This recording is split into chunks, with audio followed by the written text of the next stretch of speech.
39% of the children in the United States get their health care through Medicaid.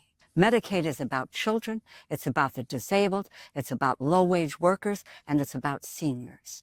And they're going to cut Medicaid. As a top Democrat on the Appropriations Committee, I will never stop fighting against this dangerous dismantling of Health and Human Services and its agencies, which is jeopardizing the health, the safety, and the well-being of millions of America's families. This administration is unlawfully impounding or stealing funds and dismantling agencies, depriving the American people of the programs and services which Congress has created, authorized, and appropriated funds for. The Constitution confers the power of the purse, the power to make appropriations in law, to the Congress. It is right there. It's Article 1, Section 9, Clause 7. The courts have repeatedly ruled that there is no inherent authority for the president to impound funds. Justice Kavanaugh, then for the D.C. Circuit, wrote, and I quote, "Even the president does not have unilateral authority to refuse to spend." Madam Secretary, your grandchildren, my grandchildren, Elon Musk's grandchildren, President Trump's grandchildren will be just fine. But it's the children and the grandchildren of hardworking Americans will suffer. And they will fall further behind those whose families enjoy enormous wealth and privilege. Mr. Secretary, in the budget outline, you are asking Congress to cut funding for health programs by $33 billion, a cut of more than 25%. You are asking Congress to cut CDC by nearly $4 billion, NIH research by $18 billion, and you claim to be reorganizing the NIH.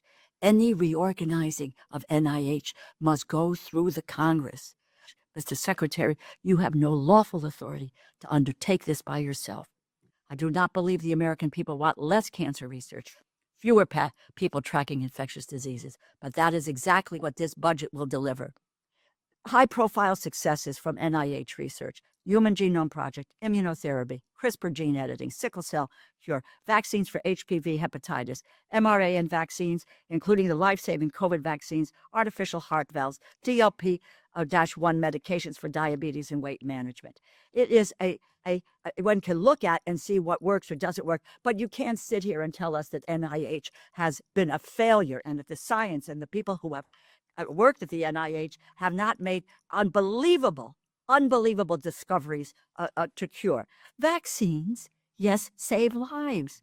And the fact that the Secretary of Health and Human Services refuses to encourage children to be vaccinated is a tragedy. And we have already had 2 children in the United States who've died needlessly from measles. Look, it's in the Constitution.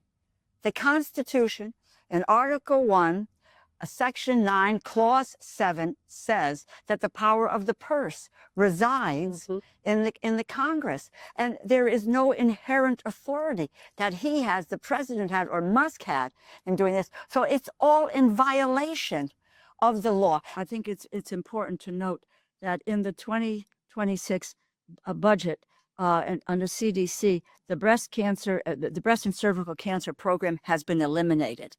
I think that's important to understand for women's health. On Medicaid, with regard to young children, it is children, disabled, low-wage workers, and seniors who are the beneficiaries of Medicaid. And that would appear to be really on the chopping block. It really is a cornerstone of what this country is all about and what we can do. We don't deal here with airplanes, with roads or bridges or helicopters. That's not what we do. But our job and your job is to save lives.